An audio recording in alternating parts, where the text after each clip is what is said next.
Hello, and welcome to the Canadian Story, where we discuss what Canada is, what Canada could be, and what Canada should be.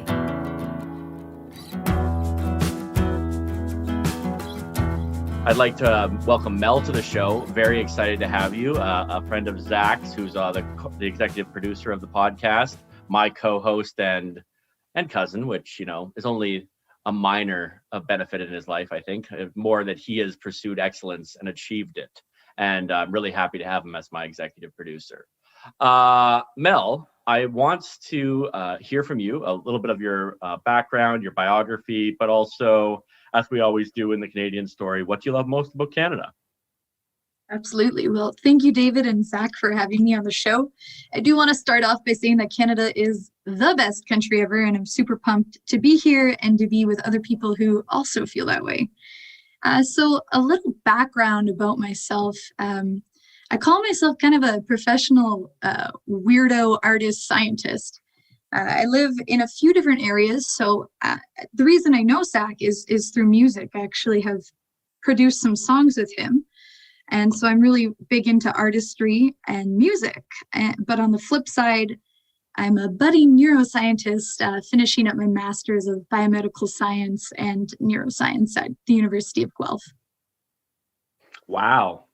So not only is she talented emotively, she's talented intellectually, and now she's going to tell us what happened in 2013. That's right. So in 2013, which was a while ago now, I was crowned Miss Canada. And during that year, it's not just sashes and crowns and parading around. You actually end up on tour across the whole country, coast to coast bookings, and experiencing everything from major events and festivals like Toronto International Film Festival, Calgary Stampede.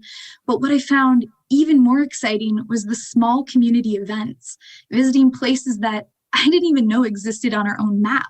And during that experience, I think the biggest takeaway was how incredible Canada is and how this is not a known fact in Canada. Yeah, so I want to hear more about examples of that. Give me some info. Lay some data on us so that we can feel that emotion with you. Absolutely. So as part of one of the experiences I got to have was actually becoming an honorary member of the Navy, or the Canadian Forces at least. And so I ended up on a ship out of Fort Esquimalt. I never say that quite right. Clearly, I still have some learning to do too. We all do. Yeah. But I ended up going to the base and getting to experience everything from, how these people serve us in Canada. They're constantly, being on watch, whether it is locally or being deployed. But something as simple of how they put food on the boat was a beautiful experience. So I get onto the vessel, and there's this old school, human conveyor belt where there's these giant boxes of potatoes and they're just passing them from person to person. They did this. That's amazing.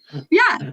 So as part of my experience out there, I did everything as people in the forces would. So I was passing just boxes and boxes of potato for what felt like hours.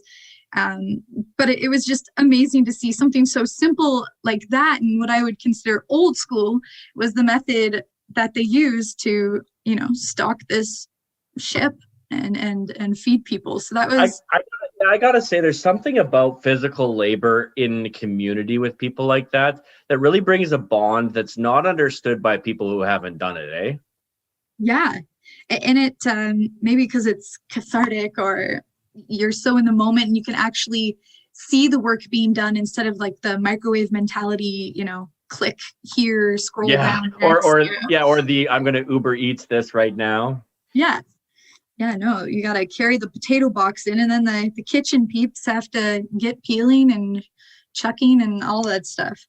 But yeah, that was something eye-opening, just, again, a weird, simple thing with the Navy. And then I'm trying to think of like the issue with being Miss Canada was there's so many things. So I sometimes have to take a moment to kind of. Yeah, so you got an abundance of choice to pick from here. Yeah, for sure.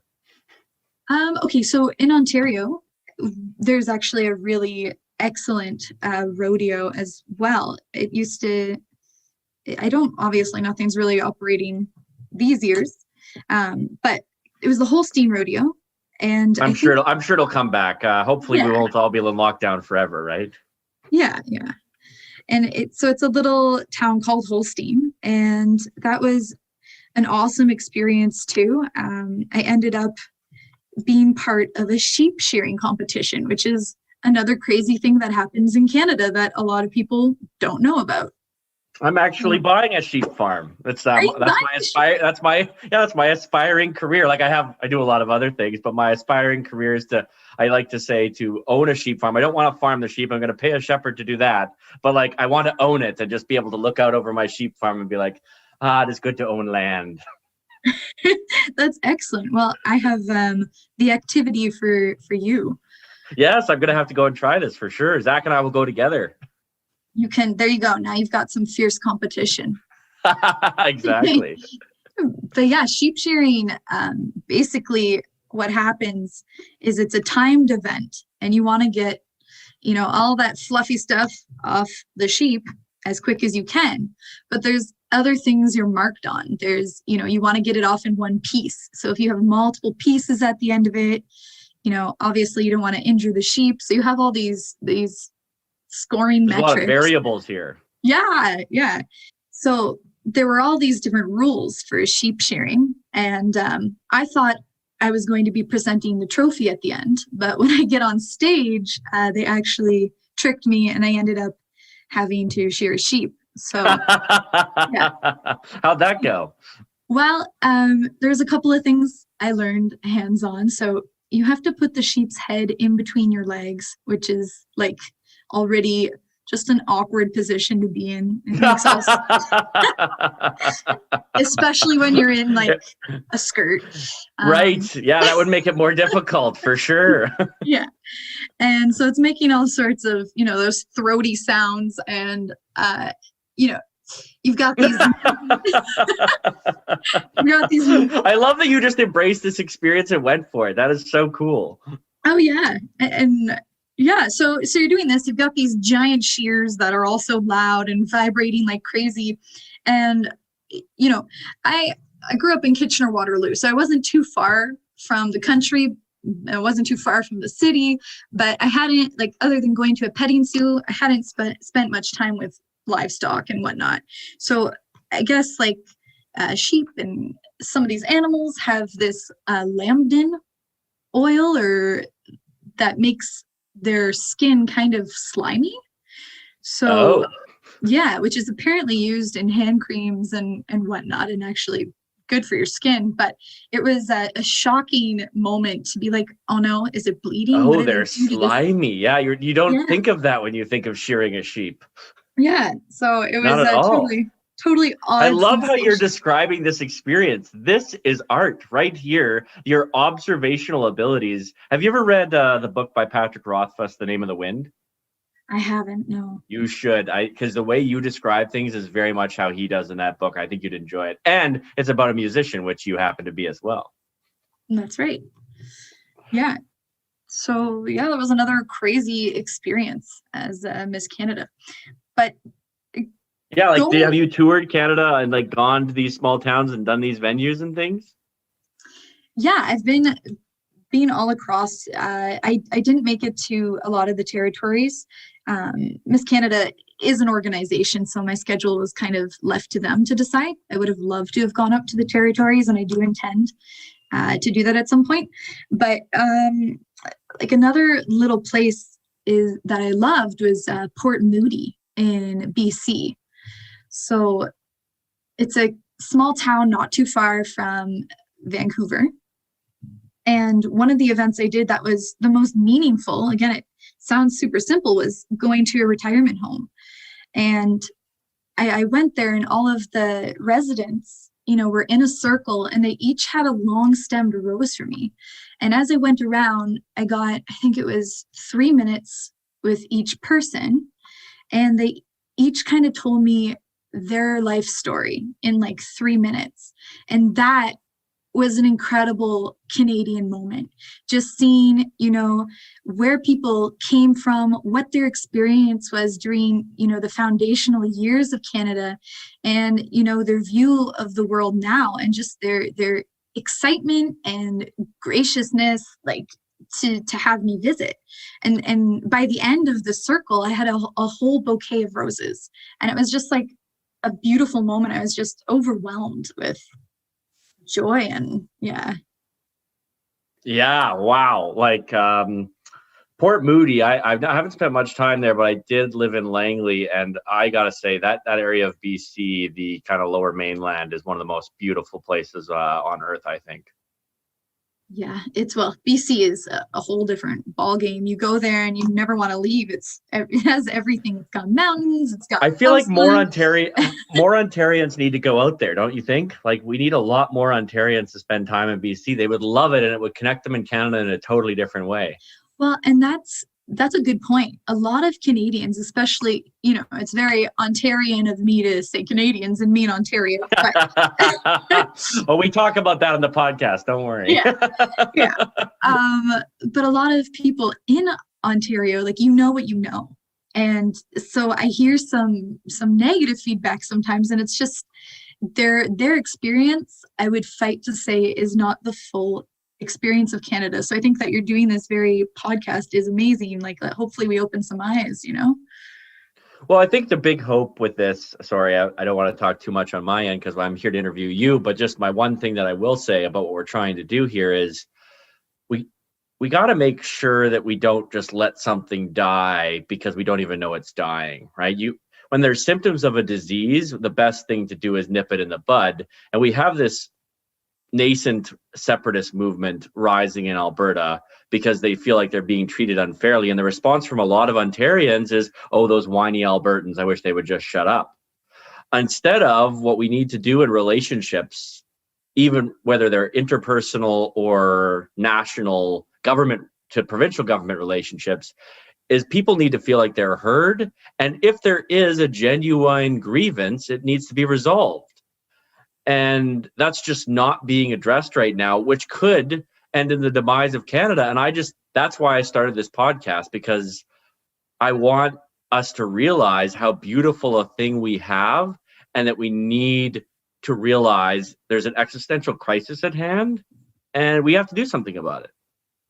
I think that's a very fair statement. I think there is a problem. And I think one of the challenges for a long time has been defining who we are, which leads to this connection and this cohesion. I think one of the things I appreciate about Canada is the dynamics. I appreciate, the dynamics in how the land is. You get mountains, you get fresh water, you get ocean. I appreciate the dynamics in people. Like, we're known for our diversity. And I appreciate the dynamics in brilliance. Like, we've definitely been on the map multiple times, whether it be penicillin, the Avro Arrow, the Canada Arm, and things like that. But now in modern time, something that I appreciate, and probably one of my favorite factors of Canada, our dynamic, has become so watered down that it's almost like anything goes. And when you get to that place of anything goes, we lose our foundation, we lose what we are, and we lose our connectivity. And then that's where you see this break off between Alberta and the other provinces, or even Quebec and the other provinces. We like to tie ourselves to identity. And obviously, each area geographically or subculturally have ties that pull them together. And then we focus on our differences instead of what unites all of us. And I think that's the very challenge. That is a beautiful way of putting it. Well said. Like, oh, I love that, because that's exactly what I think needs to happen. We need to start telling our story again. And we have a great story. I mean, I like to say, whether you're from the Punjab or the Philippines, whether you're from Poland or Paraguay, If you came to Canada, you left the place you were born, you traveled a long distance to a cold, barren place, and you said, I'm going to make a life here. That means you're a certain kind of person. And that is a story. That is a narrative. And I think the best thing about a really good fiction novel is the character development, almost always, right? At least for me. I love getting to know the characters in these fictional books. And I want to get to know the characters of the Canadian story. And who are the characters of the Canadian story? It's kind of funny, as you said that, like the immediate like analogy I went to is like Canada, being Canadian is kind of like being part of Hogwarts. You know what I mean? Yes. Yes. We're all different. We could all be in different like houses. Sorry to do this Harry Potter reference, but everyone who's Hogwarts chooses Hogwarts. You're right. We've all chosen a journey to dream and do good. Dream and do good. Like Canada is good. That is. So here's an idea I want to run by you. Okay. So we had someone come on a while in a different episode, and they said that they thought that harmony was really the unifying concept of Canada. And I love that, because we get this stupid propaganda that diversity is our strength. Diversity's never been strength for anybody. Right? Diversity is weaker than unity, always. But you know what is stronger than diversity? What? Harmony. Right. And as someone who understands music and neuroscience, I'd be very interested on your perspective on how harmony as a musical concept could be philosophically moved over to a psychological concept. Absolutely. And I think that's a great segue. One of my favorite quotes has to do with harmony. Often two things that can seem separate, like you're saying, when they're heard alone, they just sound like noise. And until we hear them together, we can't see the beauty. So I think when it comes to music, the harmony, if you want to talk about it from a technical standpoint of notes sounding good together, I think that's the very obvious definition. But I also think that music is one of the spaces left to humans that is still completely human, where free expression is allowed. And what I mean by that is, music is not just an art form, it's a platform. It's art and music is a voice where we can, share these meanings, messages, and views. And people. Have you ever read Auden, the poet Auden? I haven't either. You've given me a big reading list. He's got a poem called September 1939, obviously right before World War II. And there's a line in it that I absolutely love, and I think you'll love too, is all I have is a voice to undo the folded lie in the brain, the lie of authority. Wow. Yeah, no, I absolutely love that. And that's definitely words I subscribe to. Yeah, when you were saying that, it just made me think of that line. That's why I had to bring it up. No, it's true. And our voice, or our art, so to speak, is a place where, I would say it's still okay to have that difference of opinion. It is certainly becoming more controlled, but out of all the other outlets, it seems to be the space that is still the most raw and human. And people can hate it, what you're saying, and people can love it, but you still are afraid. But you're still allowed to say it. Yeah. So, I mean, like, I love that. Yeah, there's an acceptance within the art community of you saying what you have to say that doesn't exist in other communities, maybe. That's right. And it's, just looking at how things operate today with mainstream media, I hope I can take it here without getting too... Oh, absolutely. Like, we're not going to, the key here is that we not become negative, because we don't allow negativity here, but instead we propose solutions. So an example would be this podcast is a response to the negativity we see in the the media, and we're just going to say, no, I'm not going to live in that frame anymore. I'm not going to exist in that Overton window. I'm moving the Overton window, and I'm saying, no, now we're only going to talk about the things we like about one another. We're going to stop talking about the things we don't like about one another. Okay, I can roll with that. Perfect.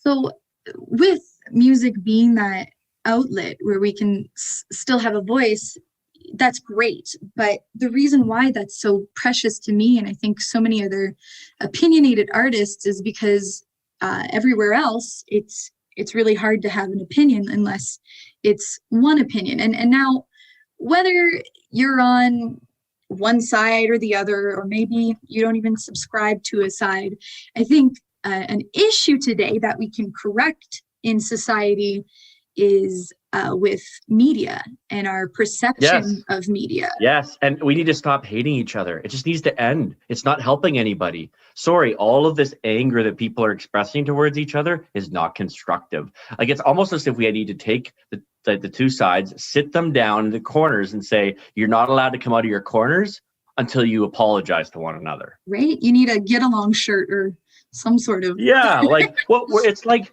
these two sides are acting like toddlers, and instead of being the parents who are like, no, we're disciplining the sides and they don't get to play anymore until they behave, we're acting like these bad parents, and we're like, oh, stop being upset. What can we do to stop you from being upset? Like, we got these radical crazies on the right and these radical crazies on the left, right? And they're all yelling at one another. And most of us are all sitting in the middle being like, oh, I wish they would stop yelling at each other. Yeah. And that's absolutely true. I would say that is a good political reflection. There's a lot of people that are on the fence and just completely snagged by influence and confusion because there's so much out there. So I think, between all these sides, the bigger issue again is media control. And, there's left media with those radicals. There's some right, with other radicals. But I would say, as a budding neuroscientist, I've spent a fair amount of time learning about the brain and how it works and how our brains can be used against us. So, I mean, this idea itself isn't groundbreaking because most people nowadays are aware of how this works with like marketing and manipulation and beyond. Whether you've seen like Mad Men or I just watched the documentary. Isn't there a documentary that came out on Netflix? What's it called again? Social Dilemma? Yes. It's a good one. I watched it. Yeah, it's good. I like that one too. And so basically we all have an idea of this notion of control with our brains and whatnot. But I guess what I find most interesting is with even understanding this idea of control, people are still allowing themselves to be willfully controlled. Isn't it nuts? Yeah. It's nuts. Yeah. And I don't understand it. It's true. That, or they're completely unaware of the even more subtle tactics that are being used against us. You know what? I think there's a lot more people like you and I who are sitting here saying, why is everyone getting so upset? But we're not talking to one another because we're not the kind of people who, rant and rave about how we're feeling. Yeah, that and, right. And I think people like us need to stand up and say, no, the adult needs to come into the room. Sorry, Trudeau, you don't get to call Aaron O'Toole fascist. And sorry, Aaron O'Toole, you don't get to, claim that Justin Trudeau is going to destroy the entire economy. And I say this as a conservative organizer who helped get Aaron O'Toole elected, right? Like, enough is enough. Let's get away from this name calling, because we have a great country that might fall apart and we got to stop it. That's the most important thing. It's not our petty partisan differences. That's it. Like, you hit the nail on the head with that. Like, it's our very way we operate is what is flawed. And it goes beyond the forefront like that. And we have to look at other things, other areas of manipulation that need to change too. One concept that I always like telling people about, and I'm sure you're well aware of this with your political background, but is the mere exposure effect. Are you familiar with that? Yep. Right. So I guess the more you're exposed to something, the more you like it. That's right.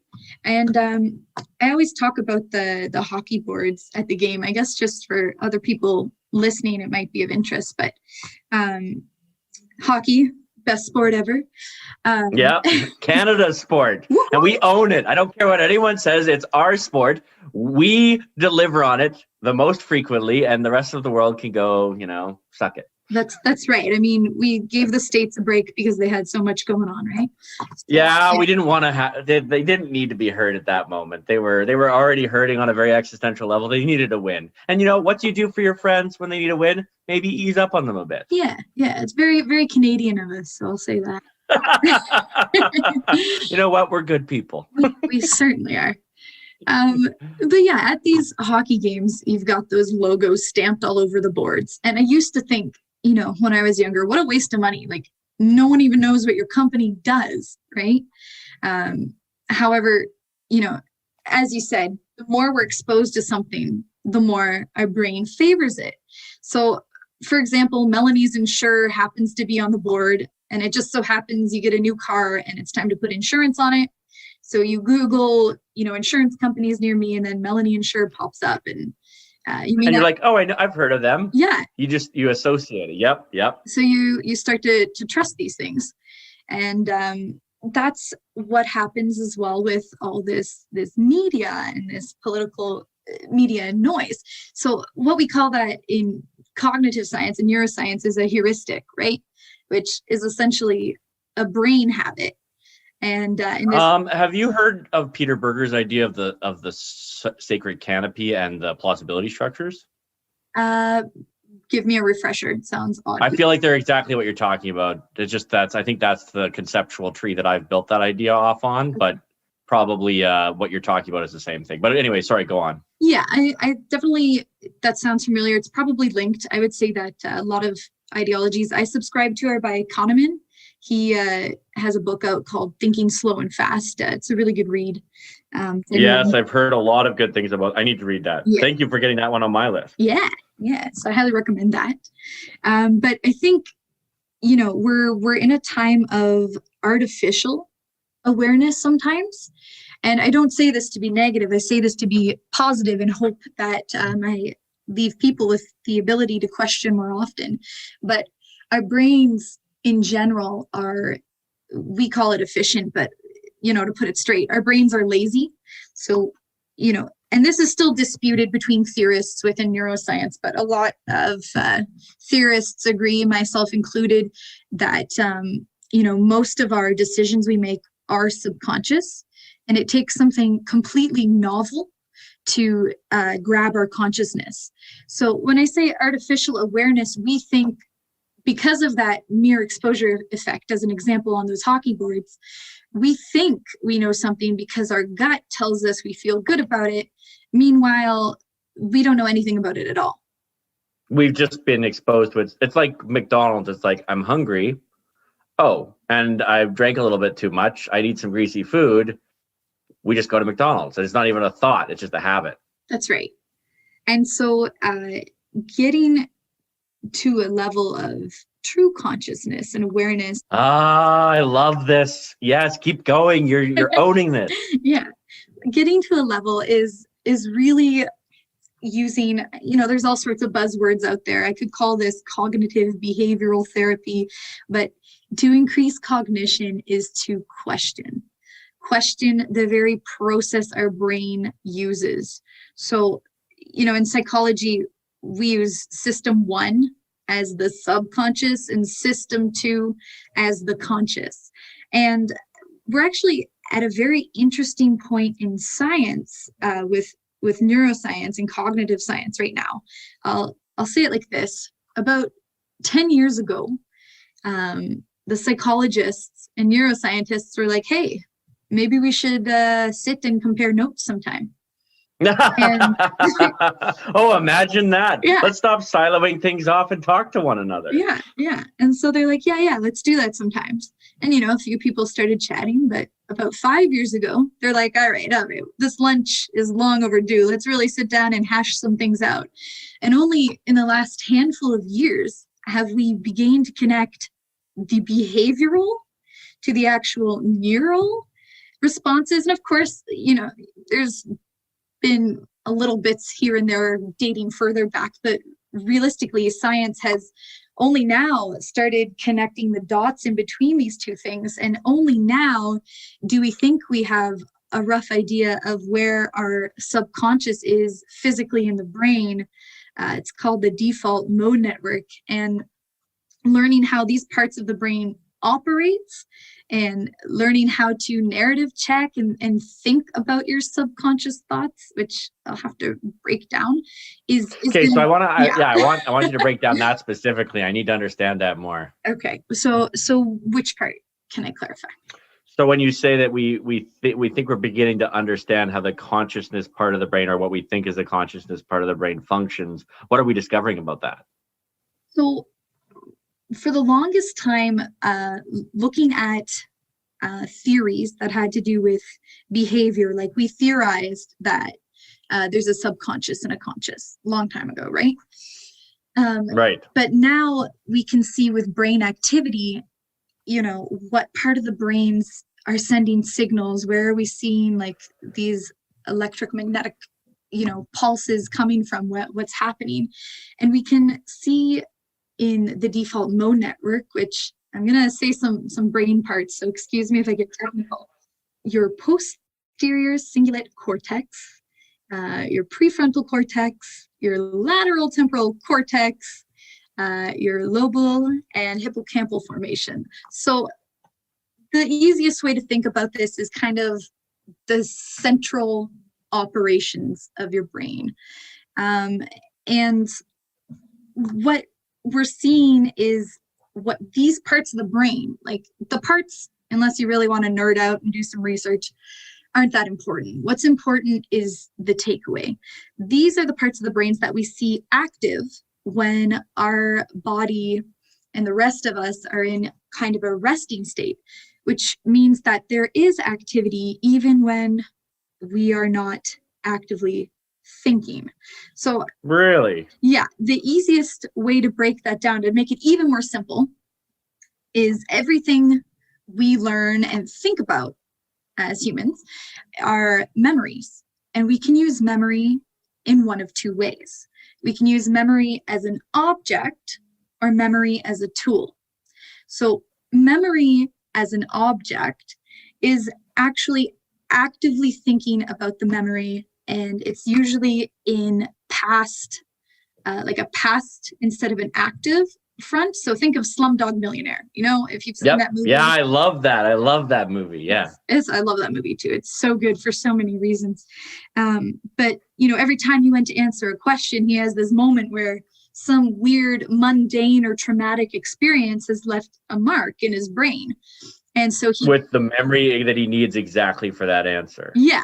Yeah. So he was a bit of a freak that he had that kind of, insane memory, or he was lucky that he just had those occurrences, right? But everyone's brain, when you want to recall a memory, unless you have amnesia or some other brain deterioration, can call on a memory as an object. And that's when we're telling a story or reiterating something, right? Now, the cool thing, which gets back into this subconscious brain category, is when we use memories as a tool. So an example would be like riding a bike. You learned how to ride a bike, you probably scraped your knee doing it or something. Maybe you were just like flawless at riding a bike. But as you're riding a bike home from work, let's say, you're not thinking about riding the bike actively. You're thinking about how to get home. So in that moment, our subconscious is taking all that learned information, that memory, and using it as a tool, but we're not thinking about it. And that connection, or seemingly lack of connection, is how makes us feel like we have consciousness. Right. Wow. You're blowing my mind right now. Oh, good. This is amazing. Okay, so can we think of another analogy? I love the bike riding analogy. Give us another one so we can really flesh out the mind-blowing truth of what you just said. Yeah, absolutely. Let me think of a good one for you.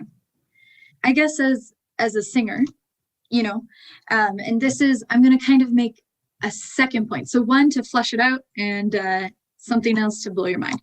So as a singer on stage, when I go to perform, I have my lyrics memorized, and the song, I already know it like the back of my hand. what I often, think about on stage is, okay, is the mic working? Am I on my mark? Is everything going to plan?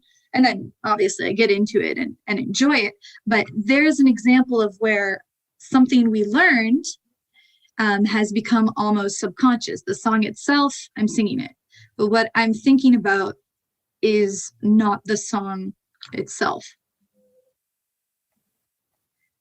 Wow. So, this is awesome. Yeah. So. Wow. Okay. You're opening up whole vistas of thought here. Okay. So how do you relate that to, so have you seen the documentary, Our Strange Planet? No, you're Our Strange Rock, actually, is what it's called. Yeah, I have actually yeah, anyway, the reason I bring it up is one of the things they talk about, they're interviewing all these astronauts about their time in space and what they know about science and life and existence. And one of the things they talk about is how we never we never stop moving. Like, our atoms aren't just decaying into nothing. They're still there. The atoms that make you up right now will be still here until the heat death of the universe. Right. So we're not dying. We're just changing form. Now, this is a physical truth, right? Yeah. This is a physical truth, but when I say it, you're not dying, you're just changing form. It sounds like a spiritual truth. How would we give the spiritual truth, or maybe the mystical or artistic way of describing what you just did? Because I am loving this. A neuroscience musician who is Miss Canada, folks. Like, can we get a better guest to talk about human consciousness? And now we're talking about human consciousness. Yeah. Like, this is Canada. This is Canada, folks. Absolutely. I think so. When you bring it to a spiritual standpoint, so again, I just want to kind of have a general disclaimer. Everything in cognitive science, neuroscience, and psychology is all a theory until disproven. There are multiple theories that exist at once.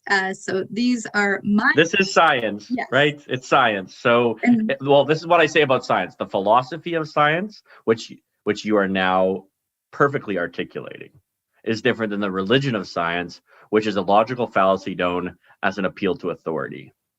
So I want the listeners to make this distinction, because this is the distinction between an aware and intelligent person and one who's decided to remain in their more animalistic, instinctive self, is actually the philosophy of science. So what Mel's done here is she's actually projecting humility, because she is being humble and saying, I don't know this to be true, but this is what we think is true. That's the philosophy of science. Don't say science says. Science doesn't say anything. Science wonders. It questions and it processes data. That's right. And it also has my personal connections to it as well, as there are more than one theory. As it should. Yeah. So this is what I subscribe to and feel is relevant. So when it comes to a spiritual component of consciousness, again, this is debated in neuroscience through psychology. Some people think, and a lot of hardcore by the book, 0 and 1 type of neuroscientists think that everything is chemical, that the spirit, the idea of the spirit and personality can all be explained chemically inside our brain. Yep. Other people think that in addition to our chemical component, the human side, we have another level of spirituality, which is the soul. I subscribe more to the idea of a blend of chemical and soul. I don't know how to fully define it yet, but I am studying and searching for that answer. But you wanted me to break down. How could there be anything more important to discover? Oh, you are on an amazing journey. An amazing journey. I love it. It's certainly been an adventure, and it's always interesting. And the more I learn, the more I know less. And that is that's what Socrates says. And who was it? The guy the Waving Flag. Who was the artist that wrote that song, Waving Flag? Oh, when I get older, I will. There's a Canadianism. There's a Canadian song. Yeah. That was the Olympic song. Remember? When I get older, I will be stronger. Exactly. What was his name? Zach, help us. Where are you, Zach? I can do a quick. He's muted. He's saying it, but he's muted. Oh, well, okay. I'm sorry, you wonderful artist. I will mention you on another podcast. But what I love is it says Kanan, right? Kanan. And the thing that Kanan said is like this idea, I don't know a damn thing at all. Yeah. That has been a really influential philosophy on my life, because it's changed me from wanting to be right to wanting to be less wrong. And I think that is transformative to how we approach life. And I think that should be a Canadian value. I don't know. I think it is subconsciously, but I would like us to consciously make it a Canadian value. I don't want to be right. Being right isn't important to me. Being less wrong is. Thank you for listening to The Canadian Story. You can find us on Instagram and Twitter at The CAD Story. That's The CAD Story. If you enjoy this podcast, please share it with your friends and family. Let's work together to remind Canadians how great their country is.